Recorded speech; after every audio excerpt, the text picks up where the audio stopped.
지금 여기 우리에게 주시는 주기도문의 힘 9번째, 남의 잘못을 보았을 때, 이것이 오늘 말씀의 주제입니다.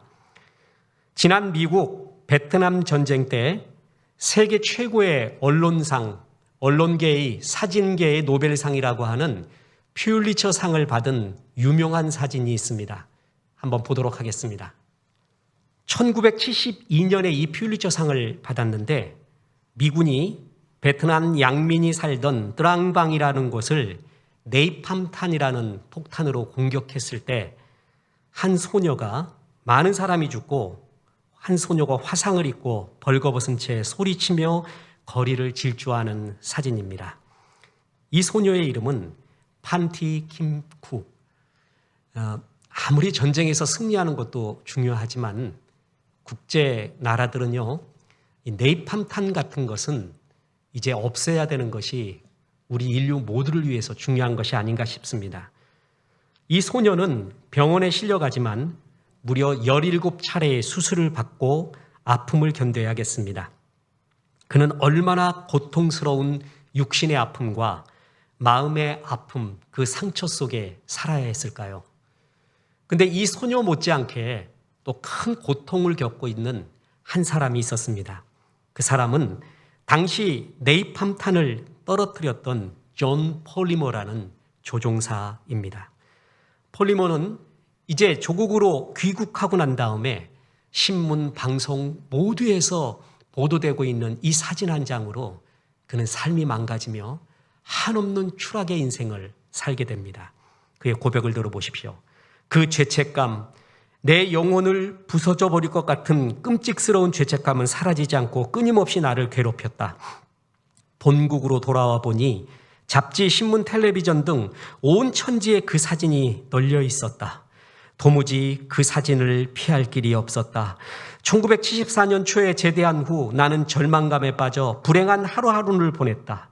고통스러운 기억을 지워버리려고 술을 마셔댔다.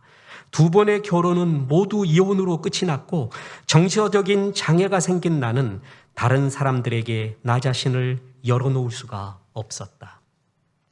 폭탄을 명령에 의해서이지만 떨어뜨릴 수밖에 없었던 존 플리머, 그리고 그 폭탄을 맞아 이 고통을 겪고 있는 판티 킴쿡, 둘 다 피해자입니다.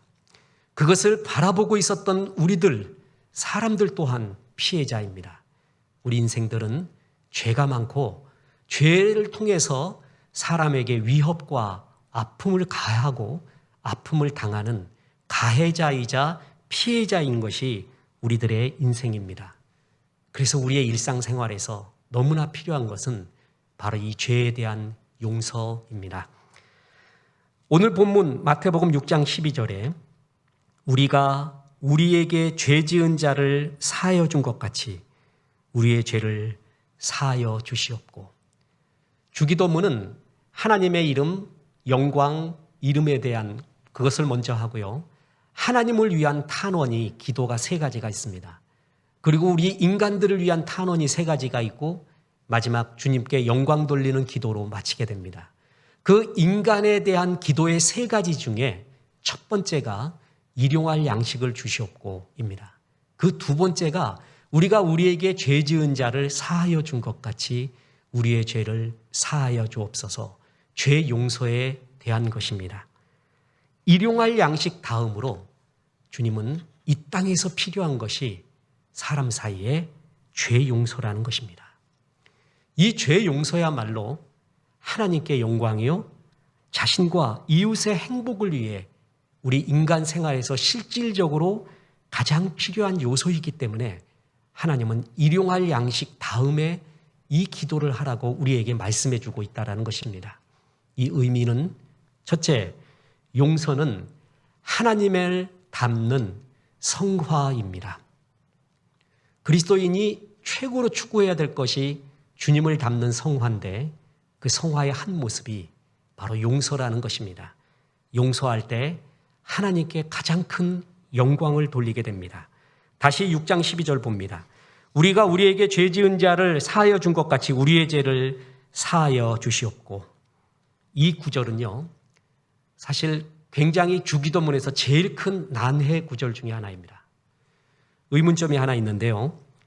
왜 우리 일상생활에서 참 필요한 게 사랑 아닙니까? 모모가 그랬잖아요. 인간은 사랑 없이 살 수는 없다는 것을 모모는 잘 알고 있기 때문이다. 모모도 말했잖아요. 이 노래를 이해하는 분들은 인생을 조금 먹었던 분들입니다. 사랑 없이 살 수가 없거든요. 그래서 일용할 양식 다음에 우리에게 사랑을 주옵소서. 이 기도가 더 우리에게 피부에 와 닿지 않을까요? 주기도문에 사랑에 대한 구절이 없습니다. 대신에 용서가 들어가 있어요. 그 이유가 뭔지 아십니까?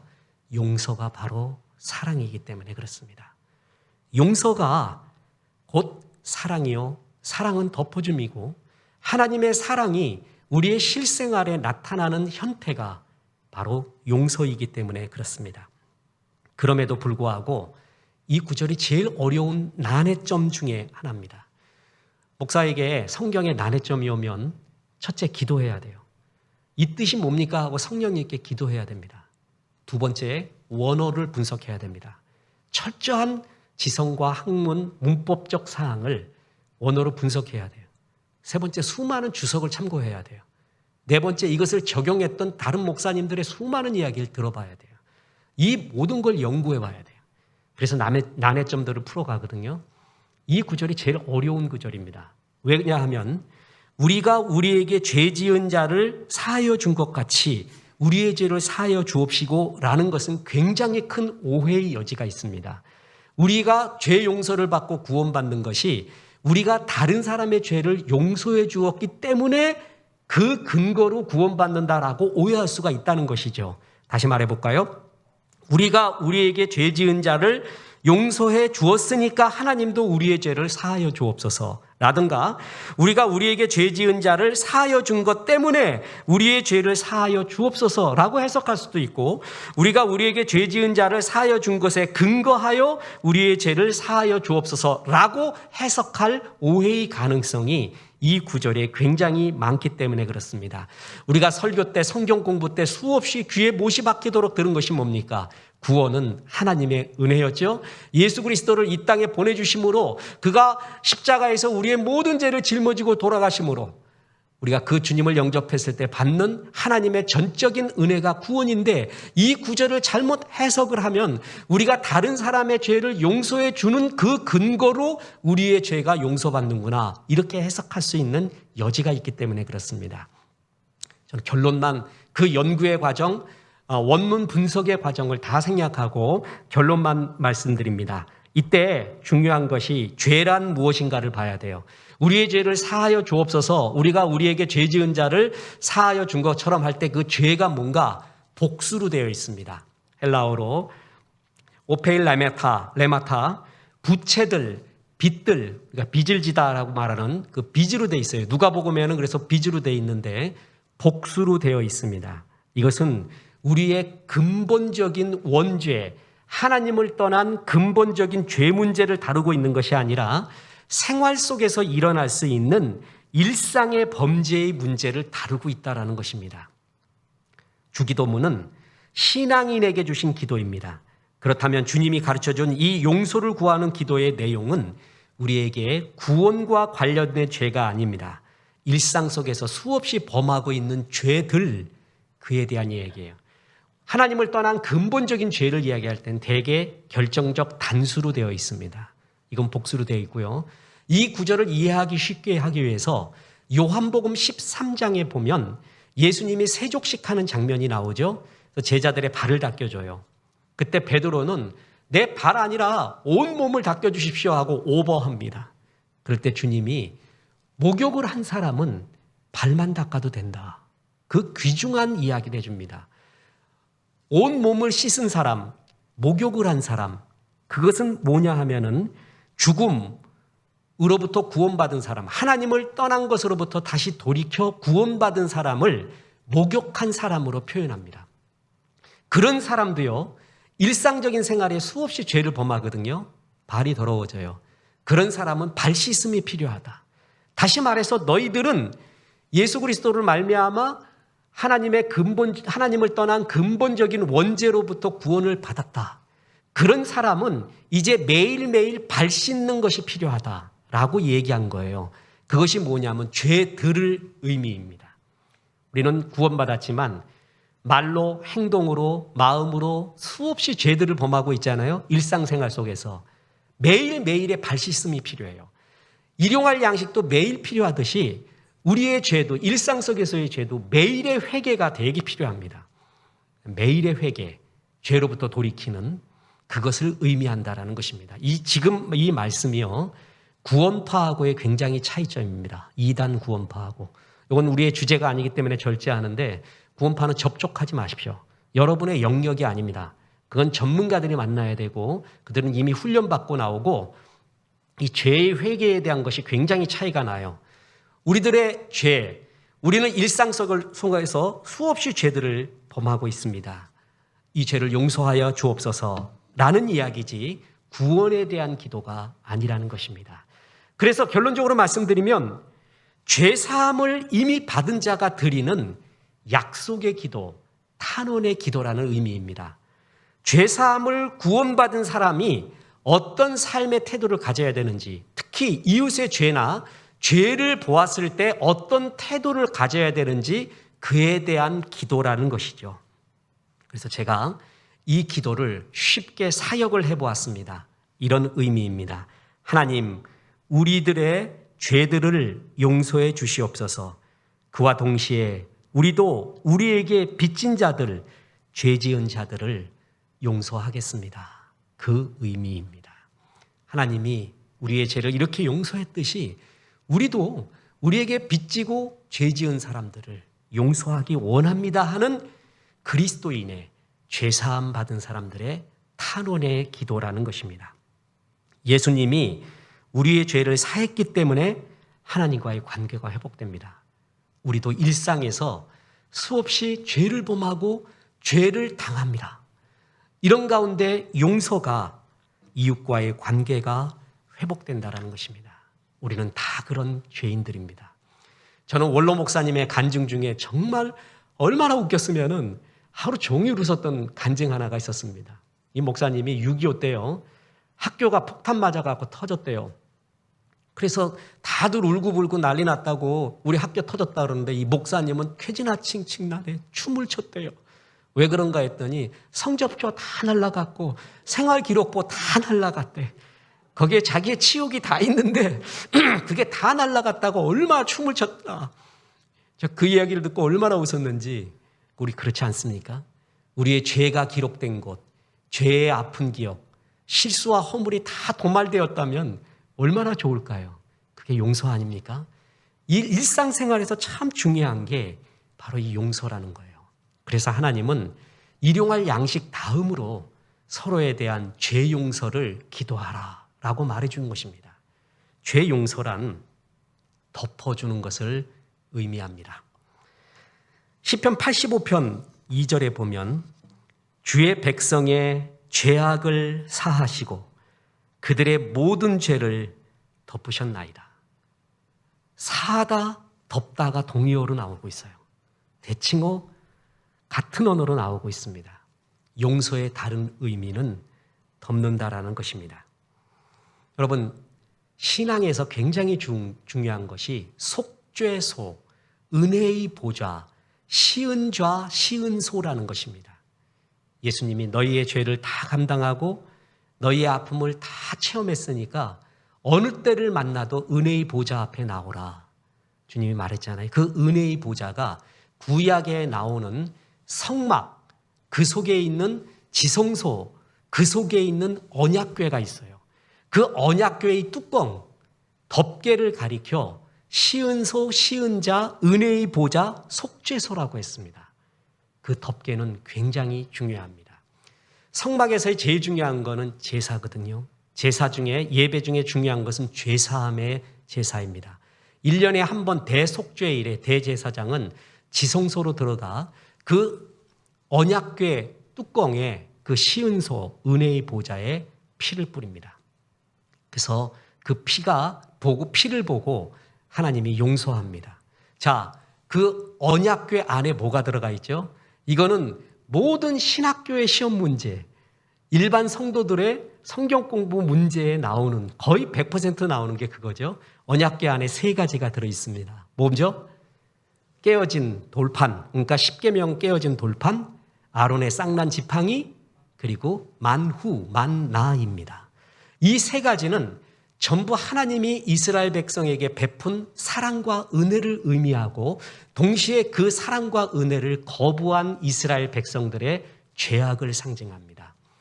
돌판, 십계명 돌판은 뭐죠? 하나님 주신 언약의 약속이에요. 그걸 거부했지요. 금송아지가 더 좋다고. 그래서 깨어진 돌판이 거기 있지 않습니까? 또 하나 아론의 쌍난 지팡이는 뭐죠? 하나님이 세우신 권위에 도전하는 거예요. 그리고 만나는 뭐죠? 하나님이 일상적으로 채워주시는 양식의 은혜였는데 그거를 싫어하면서 그거를 거부하면서 원망한 죄악이 있습니다. 하나님의 은혜에 대한 인간들의 거부의 죄악이 다 들어가 있는 게 그 언약궤 안에 들어가 있는 세 가지의 물품이에요. 그걸 보는 순간 우리는 다 죽을 수밖에 없습니다. 그게 드러나는 순간이요. 그래서 실제 언약궤 열어보면 죽는 사건이 구약에 많이 나오지 않습니까? 하나님은 일부러 그거를 덮습니다. 그걸 열어보면요. 다 소금 기둥됩니다. 죽음으로 향합니다. 살 용기가 없어집니다. 하나님은 그것을 덮어버립니다. 그 덮는 뚜껑을 가리켜 시은소 시은좌 은혜의 보좌라고 말합니다. 그 은혜의 보좌는 앞으로 오실 예수님, 그 예수님이 우리의 죄를 다 짊어지고 십자가에서 죽으시고 우리의 죄를 다 덮으셨던 것의 상징, 그림자가 바로 은혜의 보좌 속죄소였다라는 것이죠. 그 덮어줌이 없으면 우리는 다 죽었지 않습니까? 그 덮어줌이 바로 용서요, 그것이 바로 사랑이라는 것입니다. 이 덮어줌의 최고의 사건이 구약에 나옵니다. 창세기 9장입니다. 보세요. 창세기 9장 20절 21절에 노아가 농사를 시작하여 포도나무를 심었더니 포도주를 마시고 취하여 그 장막 안에 벌거벗은지라. 노아는 하나님이 당대의 의인이라고 했습니다. 또 하나님과 동행한 자예요. 노아의 홍수, 무지개 사건, 그 역사에 쓰임받은 사람이에요. 그런데 그 노아의 홍수가 끝나자 게을러지고 나태해졌나 봅니다. 작은 교만도 들어왔나 봅니다. 그럼 술을 마시고 포도주를 마시고 벌거벗은 채로 누웠습니다. 문자 그대로 하체를 드러내고 누웠다라는 것도 의미하지만 성적인 범죄를 했다라는 것도 의미합니다. 이 두 가지가 다 있습니다. 그런 범죄를 하고 그는 누워 있었습니다. 저는 이 구절을 보고 느낍니다. 아, 의인은 없구나. 모두가 죄인이구나. 또 하나, 성경은 정말 정직하구나. 이 두 가지를 다 느낄 수 있지 않습니까? 그 뒤에 일어나는 사건이 성경의 난해 구절 중에 하나입니다. 여러분도 그렇지만 저도 목사이지만 성경을 전문적으로 연구하고 목회하는 사람이지만 제 나름대로도 20개 정도의 난해 구절이 있습니다. 아직도 안 풀린. 더 축소하면 15개, 더 축소하면 12개, 더 축소하면 10개, 더 축소하면 5개. 주님, 한 가지 소원이 있다면 주님께 가기 전에 이거 좀 다 풀리면 좋겠는데 모르겠어요. 정말 신앙적 양심과 학문적 양심으로 모르겠어요. 그런 것들이 20개가 있었어요. 그 중에 하나가 바로 이 사건이에요. 그런데 이 사건의 의문점은 풀어졌습니다. 왜냐하면 성경적 해석과 제가 목회를 해봤어요. 담임 목회를 해보고 가정생활을 해보고 사회생활을 해보니까 의문점이 풀렸습니다. 그렇구나. 하나님의 이 해석과 이 처리가 맞구나라는 것이 풀려진 사건이 여기에 있습니다. 노아가 그렇게 포도주 먹고 뻗어 있습니다. 하체 드러내고. 이때 세 아들이 있었어요. 셈, 함, 야벳. 그때 함이 난리가 났습니다. 우리 아버지 나쁜 사람이라고 난리를 부렸고요. 셈과 야벳은 그것을 덮어줍니다. 그 뒤에 이 사건이 나오는데 먼저 함의 모습 반응을 보겠습니다. 창세기 9장 22절. 가나안의 아버지 함이 그의 아버지 하체를 보고 밖으로 나가서 그의 두 형제에게 알림해. 이 사건으로 함은 저주를 받습니다. 근데 그 저주가 너무나 시쳇말로 빡셉니다. 정말 가슴에서부터 우러나오는 저주를 받았어요. 저는 이게 의문이었어요. 함의 죄가 그토록 나쁜 거였는가? 함은 거짓말하지 않았어요. 자기 나름대로 사실을, 팩트를 말했단 말이에요. 하나님은 이 함을 엄청나게 저주했습니다. 주님의 이 마음이 뭘까? 이것은 원어로 봐야 정말 더 그 깊은 해석이 나옵니다. 왜냐하면 아버지의 하체를 보고 밖으로 나가서 두 형제에게 알렸다 그랬죠. 이때 보았다라는 말이 히브리어의 라아로 되어 있습니다. 이 말은 우연히 힐끗 본 것이 아니라 의도를 가지고 주목하여 감찰했다라는 의미입니다. 아비의 하체를 보고 의미 있는 웃음을 씩 웃으면서 현장을 포착했다는 의기양양한 표정, 그 싸늘한 표정, 의도를 갖고 살펴봤다라는 이야기. 누구예요? 아버지인데 말이에요. 바로 그것이 문제였습니다. 또 하나, 나가서 고하메라고 나오죠. 이 고하메가 히브리어로 나가드라고 되어 있습니다. 보통 말하다는 아마르라고 되어 있습니다. 근데 이 나가드는 그냥 말한 게 아니라 떠들어댄 것입니다. 동네 사람들 여기 와 보십시오. 이렇습니다. 누설하고 떠버리고 다니고 아버지를 염려하기보다 아버지가 이런 사람이라고 떠버리며 사람들에게 충정질하는 그 모습이었습니다. 노아의 행위는 분명 죄입니다. 그가 술에 취해 자식들 앞에 부끄러운 모습을 노출시킨 것은 간과할 수 없는 실수입니다. 그러나 그 아버지 노아를 존중하지 않은 것, 사랑하지 않은 것, 하나님은 그것을 더 큰 죄로 여겼습니다. 말도 못한 저주를 이때 받게 됩니다. 자, 다른 두 아들의 이야기를 보면 왜 저주를 받았는지 압니다. 다른 이 이야기들은 셈과 야벳은 이런 행동을 합니다. 창세기 9장 23절. 셈과 야벳이 옷을 가져다가 자기들의 어깨에 메고 뒷걸음쳐 들어가서 그들의 아버지의 하체를 덮었으며 그들이 얼굴을 돌이키고 그들의 아버지의 하체를 보지 아니하였더라. 이해되십니까? 안 봤어요. 들으려 하질 않았어요. 보세요. 어깨에 메고 히브리권 문화에서 최고의 존중과 섬김의 태도, 그게 어깨에 메는 거예요. 언약궤가 보통 수레에 옮겨지는데 결정적으로 안치될 때는 제사장들이 어깨에 맵니다. 어깨에 메는 것은 최고의 섬김과 헌신을 상징합니다. 그들은 또한 하체의 아버지를 뒷걸음질쳐 들어갑니다. 얼굴을 돌이켜 보지 않습니다. 일부러 보지 않으려는 태도예요. 듣지 않으려는 태도예요. 뿐만 아니라 덮었다고 했죠. 야벳이 옷을 가져다가 아버지의 하체를 덮었대요. 이 옷이 히브리 원어에는 핫 시물라, 하라는 정관사가 들어가 있어요. 그냥 옷을 덮은 게 아니라 그 옷을 덮었어요. 아버지의 옷을 덮었다는 거예요. 아버지가 그냥 헬렐레 해가지고 하체 드러내고 누웠어요. 아침에 일어나 보니까 아들의 옷이 자기 덮여 있어. 아이고, 밤사이에 무슨 일이 일어났던 거냐? 도대체 무슨 일이 일어났던 거야? 야, 이 큰일 났다, 이거. 우리 아들이 다 봤을 텐데, 이거. 이 아들 옷 있잖아, 이거 어쩌면 좋겠는가. 그럴 수 있잖아요?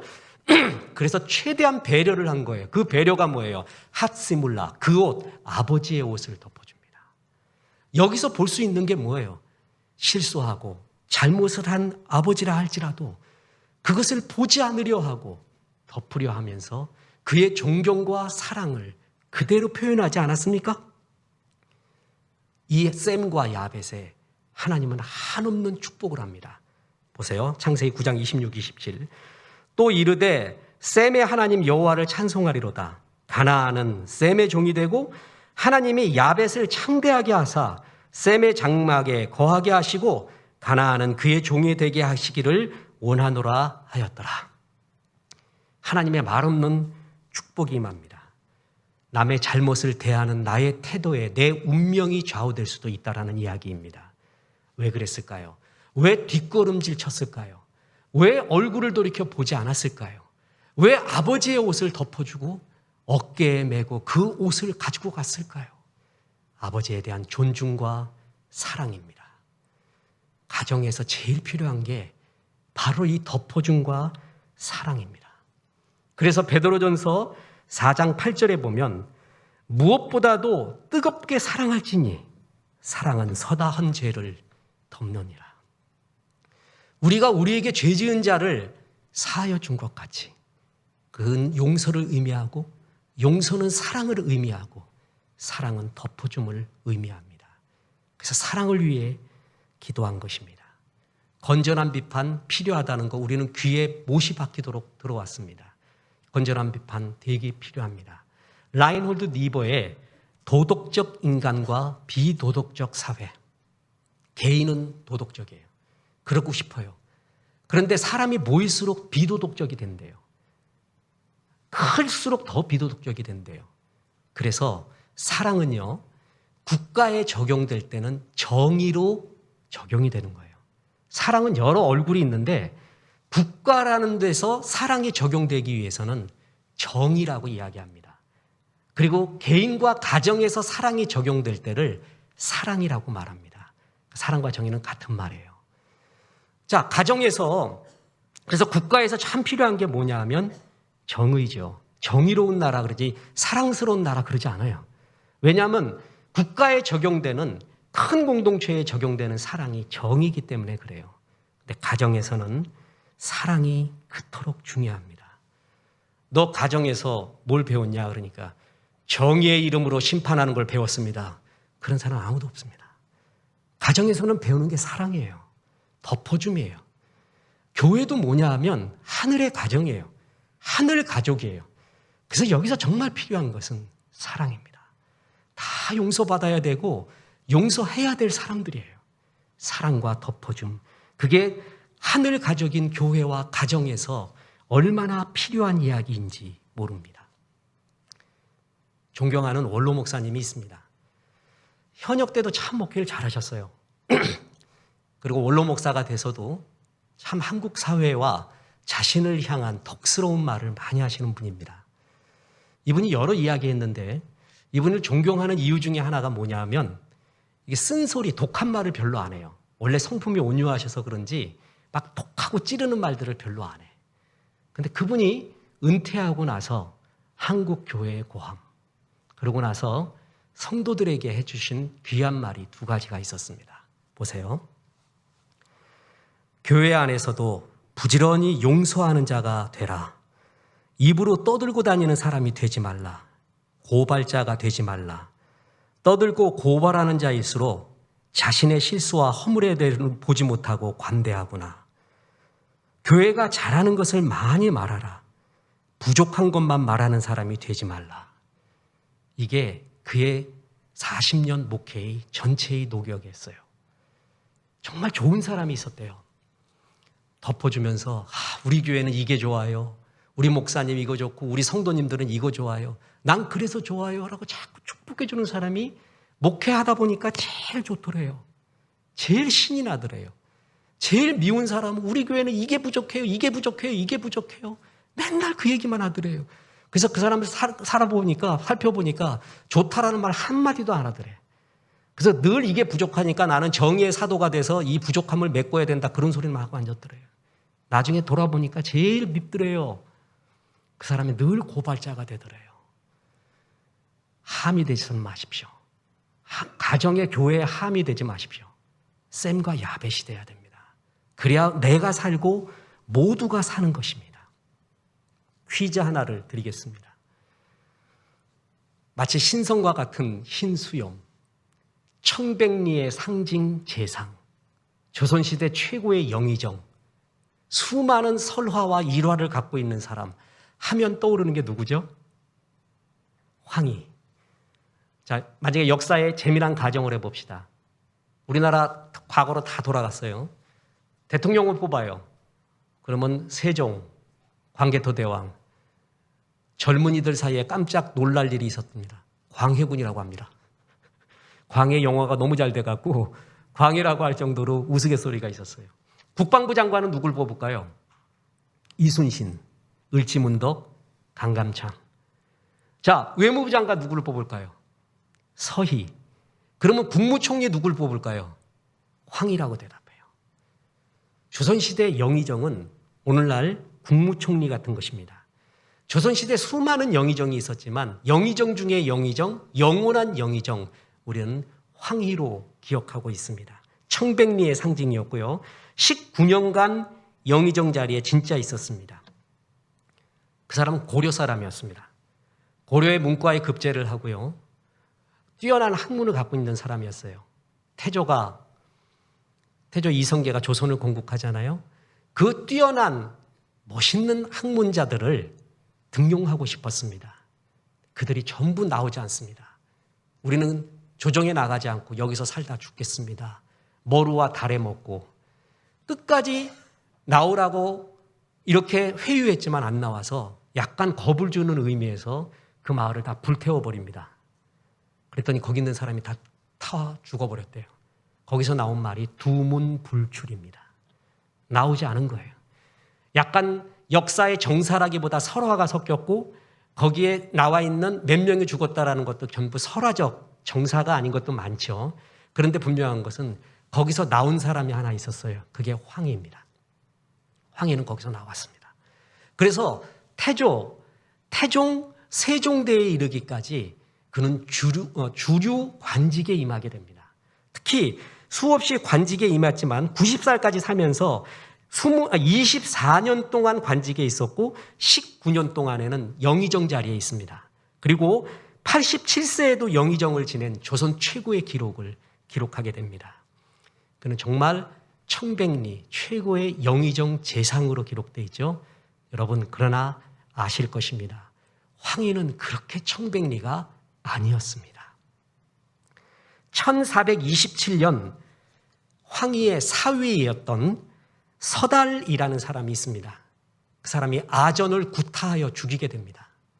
이 사건을 무마시키기 위해 황희는 동료였던 정승 맹사성에게 무마를 부탁합니다. 나중에 이게 들켜서 파직됩니다. 세종 12년 1430년에는 제주의 관리 태석균이라는 자가 관리 미스, 잘못을 해서 1,000마리의 말을 죽게 만듭니다. 이 태석균이가 이 말 죽은 것을 무마하기 위해서 황희에게 뇌물을 주고 비호를 부탁합니다. 황희가 무마해 줍니다. 이것이 드러나서 파직도 당하게 됩니다. 조선왕조실록에서 사관원 및 사헌부의 단골 탄핵 대상이 있었는데 그것이 황희였습니다. 무엇으로 고소를 당했냐 하면 뇌물수수, 관직 알선. 이것은 정사에 기록된 이야기입니다. 어떤 정치인이 몇 달 전이었습니다. 청문회가 이렇게 빡세면 조선시대 황희정 스님도 이 청문회는 통과하지 못할 것입니다. 이런 말을 한 적이 있어요. 여러분 기억하세요? 불과 몇 달 전이에요. 저는 이 이야기를 듣고 그 정치인이 조금 더 역사 공부를 많이 했으면 좋겠다라는 안타까운 마음이 들었습니다. 왜냐하면 이렇게 빡센 청문회는 황희도 통과하지 못합니다라는 말은 잘못됐습니다. 황희는요, 빡센 청문회가 아니라 보통 청문회가 열려서도 통과 못할 사람입니다. 지금 이 죄악을 보면요, 이루 말로 못합니다. 그래서 이제 사극에서도요, 황희를 그렇게 최고의 재상으로 그리지는 않아요. 잘못은 잘못 그대로 그리고 있고요. 이것은 설화, 민화가 아니라 정사에 기록된 수많은 잘못입니다. 그런데 왜 황희는 우리에게도 최고의 재상으로 각인되고 있을까요? 세종의 덮어줌 때문에 그렇습니다. 세종이 이걸 다 덮어줍니다. 황희가 잘하는 거 하나가 있어요. 그게 뭐냐 하면은 탁월한 조종 능력이 있었어요. 왕이 뭘 하고 싶다, 이걸 해야 된다, 나라를 위해서 하잖아요. 실행을 해야 되잖아요. 신하들이 반대도 하고 뭐도 하고 또 난리부르스 해요. 그 반대 중에서는 정말 나라를 사랑해서 반대하는 것보다 자기 이익과 자기 위치 때문에 하는 반대가 더 많죠. 그거를 굉장히 조정을 잘했어요. 신하들을 잘 조정을 해가지고 일이 추진되게끔 만들어서 조선 초의 관직, 과거 제도, 모든 제도가 세팅되게 만드는데 최고 역할을 한 게 그게 황희였습니다. 세종은 그런 은사를 잘 알아서 그를 끝까지 덮어준 거예요. 그 세종의 덮어줌이 없었으면 황해는 역사에 나쁜 사람으로 기록될 가능성이 더욱더 많았던 사람이었다는 것이죠. 그렇습니다. 용서는 우리의 일상생활에 너무 중요한 것입니다.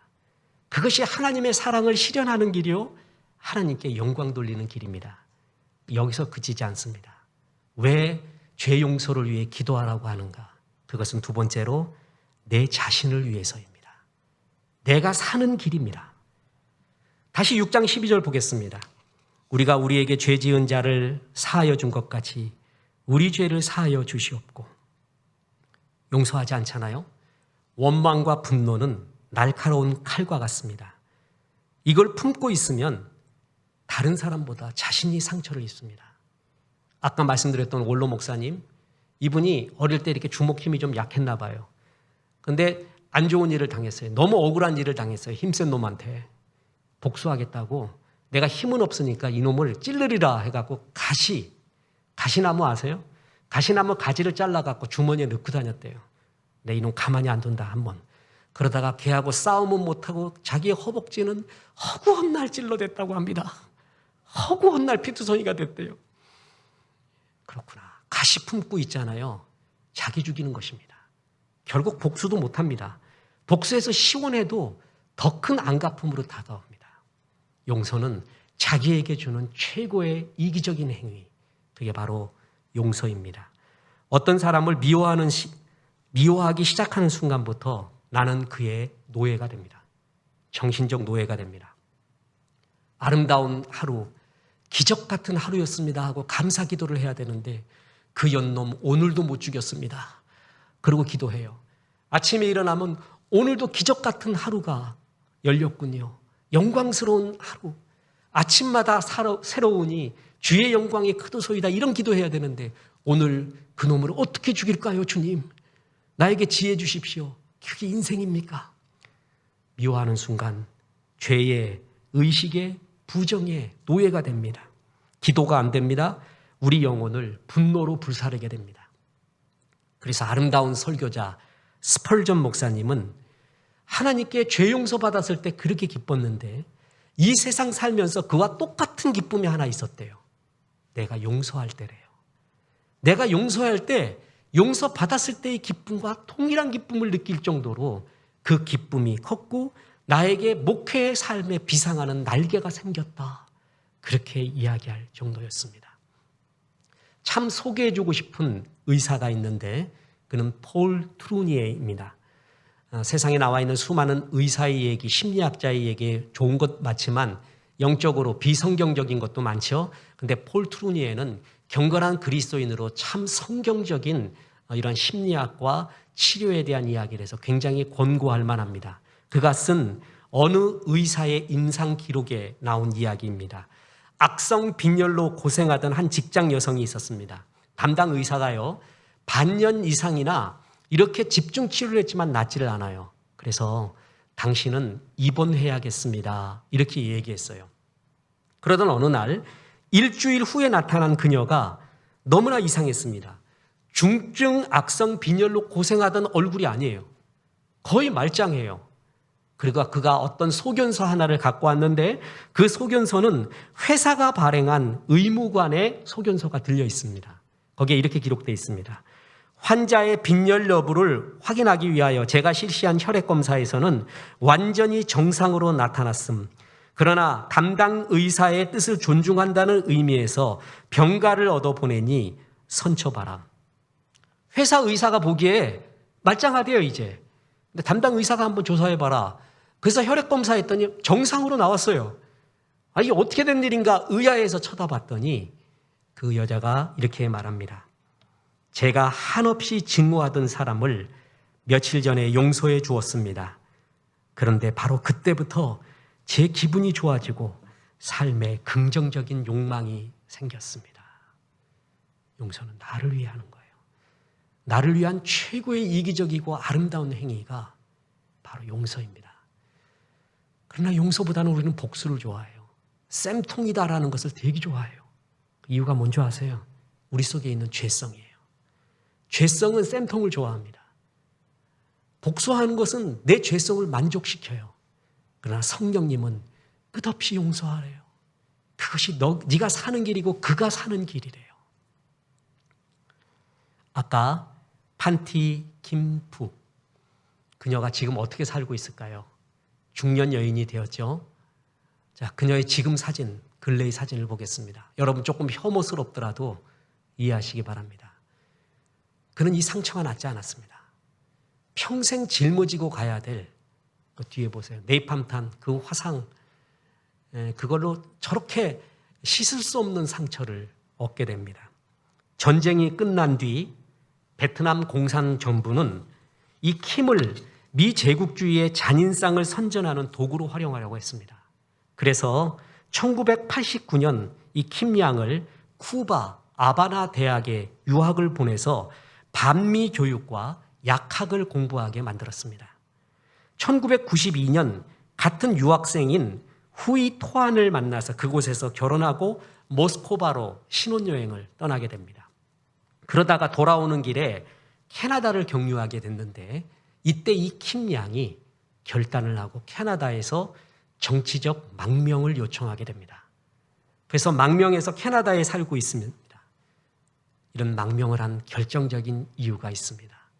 그들이, 이 부부가 예수님을 구주와 주님으로 영접한 것입니다. 신실한 기독교인이 되었습니다. 그래서 그들은 이제 전 세계에 자신들이 필요한 곳에 용서와 화해의 복음을 전하면서 사는 기로 결단을 하고 그들은 이런 전도자의 모습으로 살고 있습니다. 다음 사진 보겠습니다. 찬송하고 있는 부부의 모습 보이시죠? 저기 아까 킴풍양, 지금 중년이 된 모습입니다. 그는 드레스덴 인권 평화상을 수상할 때의 모습입니다. 1996년 미국은 이 소녀를 찾아냅니다. 그래서 재향 군인의 날에 연사로 초청하게 되었습니다. 지난 과거의 아픔을 싣고 화해하자는 뜻에서였습니다. 그가 미국에 온다는 소식을 가장 놀랍게 들었던 한 사람이 있었는데 바로 그 조종사 존 플리머입니다. 그는 강연장으로 뛰어갑니다. 킴푹은 강연에서 간증을 합니다. 그때 그 폭격으로 자기 두 부모는 죽었고 화상으로 17번 수술을 했고 14개월 동안 생사의 고비를 넘기는 고생을 했다. 그리고는 이렇게 말했습니다. 폭탄을 떨어뜨린 그 조종사를 지금 만날 수 있다면 전 그에게 말하고 싶습니다. 우리가 지나간 역사를 바꿀 수는 없지만 평화를 도모하기 위해 지금부터 또한 앞으로 선한 일을 계속하도록 노력해야 한다고 말입니다. 이 말을 듣고 있었던 그 조종사 존 플리머, 그는 더 이상 견딜 수가 없었습니다. 이 강연을 하는 킴푹 앞으로 다가갑니다. 용기를 냈습니다. 그리고 말합니다. I am John Plymmer. I am sorry. I am truly sorry. 제가 그 조종사, 폭탄을 떨어뜨렸던 조종사 플리머입니다. 죄송합니다. 진짜 죄송합니다. 그랬더니 킴쿡은 그를 안아주면서 말합니다. 괜찮아요. 이미 용서했어요.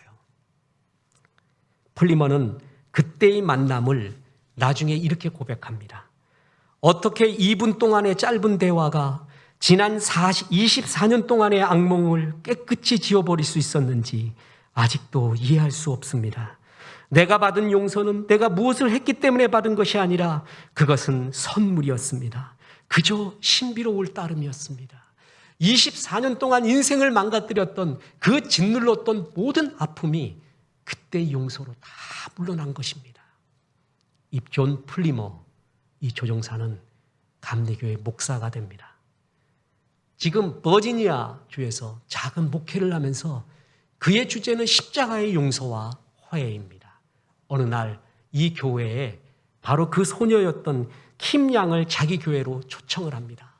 그리고 간증 집회를 하게 됩니다. 그때 그 집회의 주제가 용서를 주고받는 기쁨에 대하여, 성령이 온 교인들을, 그 설교를 듣는, 간증을 듣는 온 영혼들을 감쌌습니다. 우리가 우리에게 죄 지은 자를 사하여 준 것 같이 일상생활에서 양식 이상으로 양식만큼으로 우리의 관계와 현실에서 얼마나 중요한 것이 이 용서와 덮어줌 사랑인지 온 성도가 깨닫게 되었습니다. 우리가 우리에게 죄 지은 자를 용서하여 준 것 같이 남의 잘못을 대하는 나의 태도가 나의 운명을 좌우합니다. 나도 용서받아야 될 그러한 죄인이었습니다. 나도 용서를 해줘야 될 또한 우리의 사명이 우리에게 있습니다. 용서하고 용서받아야 될 우리들이기에 주의 은혜에 늘 젖어 있어야 되고 하나님의 사랑인 용서와 사랑을 실천하면서 나와 이웃을 다 살리는 귀한 종들 되길 주 예수의 이름으로 축원합니다. 우리 이웃을 축복하는 찬양을 합니다. 당신은 하나님의 언약 안에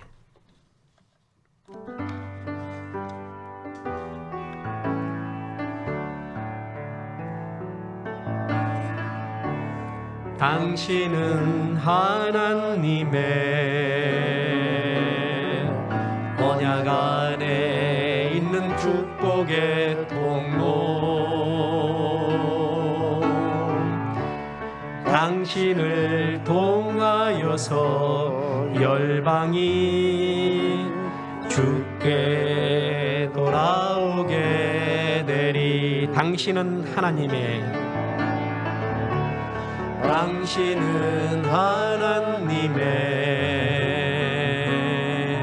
언약 안에 있는 축복의 통로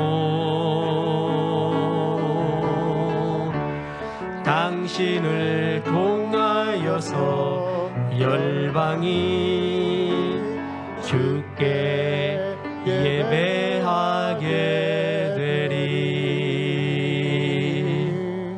이제는 우리 주 예수 그리스도의 은혜와 하나님의 크신 사랑과 성령님 사랑의 용서 덮어줌이 넘쳐나라 말씀하심이 이 말씀에 아멘하며 용서받아야 하고 용서해 줄 사람으로 주의 은혜를 간구하는 성도들에게 함께 하셔서 이제부터 끝날까지 크신 영광 받으시옵기를 우리 구주 예수 그리스도 이름으로 축원하옵나이다. 아멘.